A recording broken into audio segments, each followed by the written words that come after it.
नमस्कार, मैं आरबी सिंह यादव और आप देख रहे हैं मेरा YouTube channel RB Singh Yadav editor. Bharatiya Janata party का, खासकर नरेंद्र मोदी का जो मकसद था वो कल मेरठ में पूरा हो गया और जयंत चौधरी की जो पार्टी थी उसको एक किनारे लगाने में वो पूरी तरह से सफल हो गए। आज हम इस बात की चर्चा इसलिए कर रहे हैं कि कल हमने थोड़ा सा आपको बताया था कि नरेंद्र मोदी ने बाकायदे मेरठ में रैली की और वहाँ पर काफ़ी भीड़ थी, बहुत भारी भीड़ जमा हुई थी। तो केवल यह भीड़ भारतीय जनता पार्टी के लिए नहीं थी, शायद ये भीड़ जयंत चौधरी के लिए भी थी, क्योंकि वो भी एनडीए के गठजोड़ में शामिल हो गए हैं। खैर, मैं आपको अब बताता हूँ कि वहाँ पर हुआ क्या था, क्योंकि मेरठ की इस सभा का जब तक हम ऑपरेशन नहीं करेंगे, पूरी बात आप तक नहीं पहुँचाएंगे, तो शायद आपको बातें पता नहीं चलेंगी। तो सबसे पहले मंच की बात करते हैं। मंच पर जयंत चौधरी की कुर्सी प्रधानमंत्री के बाद भारतीय जनता पार्टी के प्रदेश अध्यक्ष और उसके बाद संजीव बालियान और उसके बाद में जयंत चौधरी की कुर्सी लगवाई गई थी। ये बात एक तो आपको ध्यान रखनी है, क्योंकि मेरठ ही नहीं पूरा पश्चिमी उत्तर प्रदेश राष्ट्रीय लोकदल का गढ़ रहा है और लोग चौधरी चरण सिंह के लिए आज भी जी जान से मरने और मिटने के लिए तैयार हैं। लेकिन भारतीय जनता पार्टी ने जयंत चौधरी की वो हालत कर दी कि वो तीसरे चौथे नंबर की कुर्सी पर बैठाया गया। एक तो ये बात आपको समझ लेनी चाहिए कि जयंत चौधरी की कितनी बेइज्जती हुई। इसके बाद हम अब आते हैं माला पहनाने के उस रोल में, जहां नरेंद्र मोदी हमेशा मंचों पर जाकर के माला पहनते हैं। माला में कौन आएगा और माला से कौन बाहर रहेगा, ये भी सब नरेंद्र मोदी के द्वारा पहले से ही तय कर दिया जाता है। तो कुल मिलाकर के नरेंद्र मोदी ही माला में थे, लेकिन माला पकड़ने वाले वहाँ पर कई लोग थे, जिनमें संजीव बालियान प्रदेश अध्यक्ष बीजेपी। लेकिन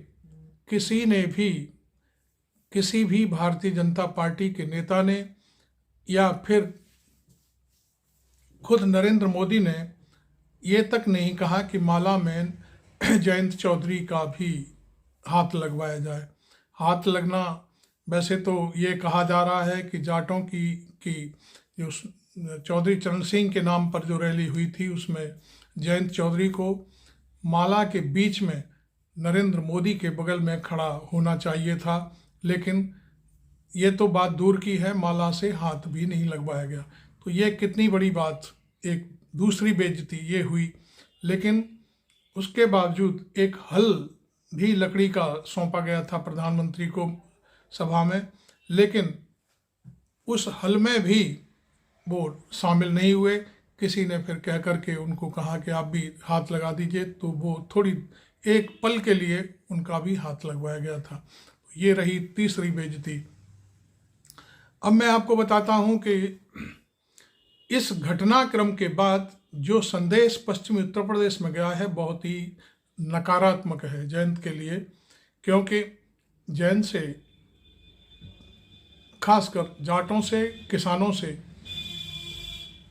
किसानों को उम्मीद थी कि जयंत किसानों के लिए एमएसपी की घोषणा और जाट समुदाय के लिए आरक्षण की घोषणा प्रधानमंत्री से करवा सकते हैं, और यही मकसद था कि वो भारतीय जनता पार्टी के खेमे में गए हैं।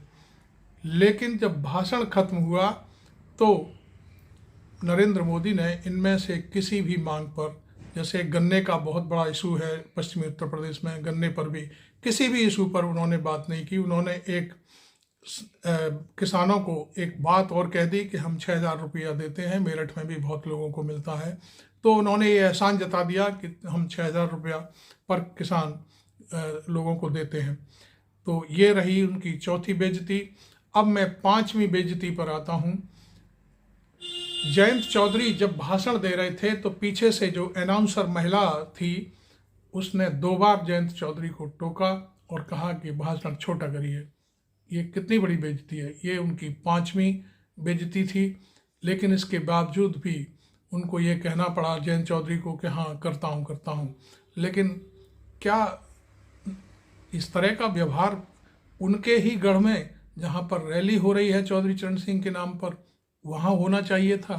दूसरी बात, ये आपको मैं छठी बेइज्जती बताने वाला हूँ। छठी बेइज्जती ये है कि चौधरी चरण सिंह की फोटो मंच पर बैनर में तो थी प्रधानमंत्री के साथ में, लेकिन लोकदल के अध्यक्ष की उसमें से फोटो ही गायब थी। तो ये सारी चीज़ें मैं आपको क्यों गिना रहा हूँ? क्योंकि मैं इस समुदाय से बहुत गहराई से जुड़ा हुआ हूँ और सारी चीज़ें समझता हूँ। चौधरी चरण सिंह की कुछ जो विचारधाराएं थी, मैं उससे भी मैं हमेशा प्रभावित रहा, क्योंकि वो हमेशा किसानों की बात करते थे। आज मैं आपको बता दूं कि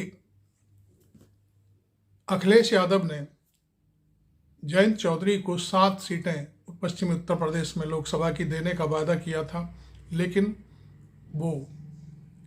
उन्होंने वो 7 सीटें न लेकर के केवल 2 सीटों पर समझौता कर लिया।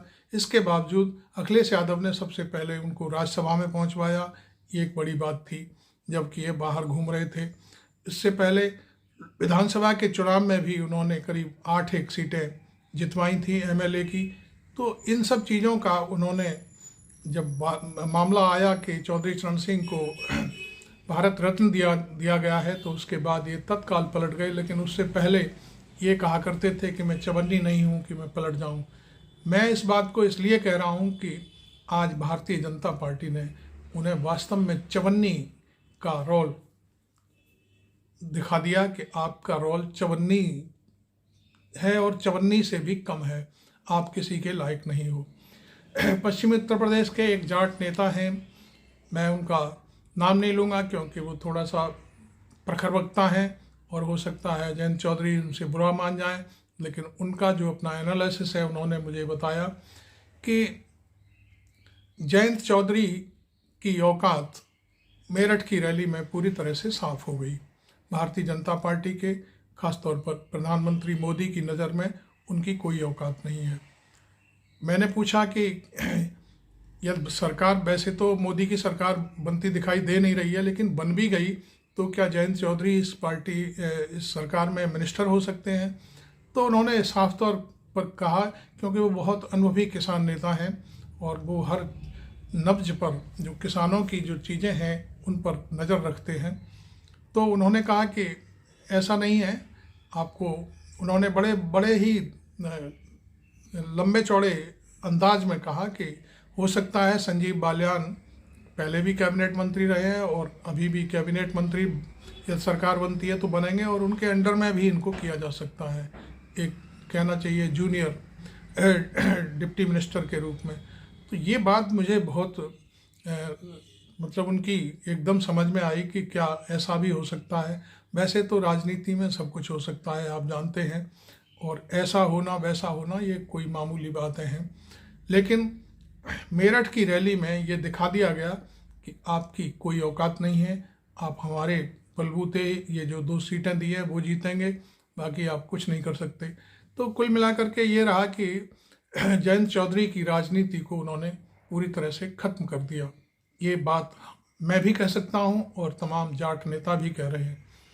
इसके अलावा मैं आपको बता दूँ कि एक साइड स्टोरी है, वो ये है कि गाज़ियाबाद और संजीव बालियान की जो सीटें हैं वहाँ से वो प्रत्याशी हैं, इनकी गाड़ियों में तोड़फोड़ हुई है कल बड़े तगड़े तरीके से। हालांकि वो चूँकि गोदी मीडिया है, वो इन बातों को सामने नहीं आने देता। तो मैं आपको बता दूं कि इस तरह की ये सारी चीज़ें जो घटना है, वीडियो हैं, वो भारी मात्रा में वायरल हो रहे हैं, पब्लिक डोमेन में आ चुके हैं। तो ये चीज़ मेरे को लगा कि भारतीय जनता पार्टी की हालत बहुत ख़राब है, खस्ता हाल में। उसका क्या होगा ये हम कुछ नहीं कह सकते, लेकिन जाट समुदाय बहुत बुरी तरह से खफा है कि जयंत चौधरी की बेइज्जती हुई है। खासतौर पर जाटों का कहना है कि जयंत चौधरी की बेइज्जती भारतीय जनता पार्टी ने या प्रधानमंत्री नरेंद्र मोदी ने नहीं की है, वो खुद उनकी गोदी में बैठकर अपनी बेइज्जती करा रहे हैं। तो ये बात मेरी समझ में आती है कि कहीं ना कहीं ये सारी चीज़ें बहुत ही मार्केबल हैं। और अब की बार मैं समझता हूँ जब वोटर बाहर निकलेगा तो ये सब चीज़ों का ख्याल ज़रूर रखेगा। तो आज मैं पश्चिमी उत्तर प्रदेश पर ही केंद्रित था, लेकिन इसमें बीच में मुझे हरियाणा का पुट भी डालना ज़रूरी है। आपको मैं बता दूं कि जो चौटाला का नाती है, देवीलाल का पोता, उसका भी भारतीय जनता पार्टी ने यही हस्त्र किया है। आपने देखा होगा कि सरकार पहले इस्तीफा पूरी सरकार का हुआ, उसके बाद गठबंधन को तोड़ दिया गया और गठबंधन के बाद फिर नया चीफ मिनिस्टर घोषित कर दिया गया। 2-4 घंटे के भीतर ही नया चीफ मिनिस्टर बना दिया गया और जो दुष्यंत चौटाला है उसको बाहर कर दिया गया संगठन से, मतलब गठबंधन से। तो ये सारी चीज़ें मैं आपको इसलिए बता रहा हूँ कि आप शायद भूल रहे होंगे, क्योंकि चुनाव आने वाले हैं, पहले चरण में चुनाव की तैयारियां चल रही हैं, तो आप तक ये सारी बातें पहुंचाना हमारा परम धर्म है, कर्तव्य है, क्योंकि हम एक सच्ची पत्रकारिता करते हैं और साफ गोई से अपनी बात रखते हैं। तो अभी तक आपने मेरा चैनल सब्सक्राइब नहीं किया हो तो ज़रूर कर लें, यदि आपकी इच्छा हो तो, और नहीं भी करना हो तो ना करें, कोई फ़र्क नहीं पड़ता। लेकिन वीडियो को आप आम जनता तक ज़रूर पहुंचाएं, क्योंकि इस वीडियो के ज़रिए लोगों को पता चले कि जयंत चौधरी के साथ कल क्या हुआ है। तो अभी तक मैं समझता हूं कि ये कहानी जयंत चौधरी भी खुद समझ रहे होंगे कि उनके साथ जो बड़ी भारी नाइंसाफ़ी हुई है, अब शायद उन्हें स्मरण आ जाए या कोई बात हो जाए, लेकिन अब कुछ होता दिखाई नहीं दे रहा है, क्योंकि चिड़िया चुग गई खेत, अब कुछ नहीं होने वाला। इसलिए आप इस वीडियो को देखें, बड़े धैर्य से देखें, पूरी बात सुनें। मैं आपको आमंत्रित करता हूं कि आप अगला वीडियो का इंतज़ार करें, मैं आपके सामने फिर से आऊंगा। और कल की रैली आपने देखी थी दिल्ली में, रामलीला मैदान में, वहां पर सब वक्ताओं ने बाकायदे भाषण दिए, बहुत सारी चीज़ें हुई। तो कुल मिलाकर के भारतीय जनता पार्टी ने जो मेरठ में जो किया है वो सबके सामने है। Thank you very much. मैं आरबी सिंह यादव।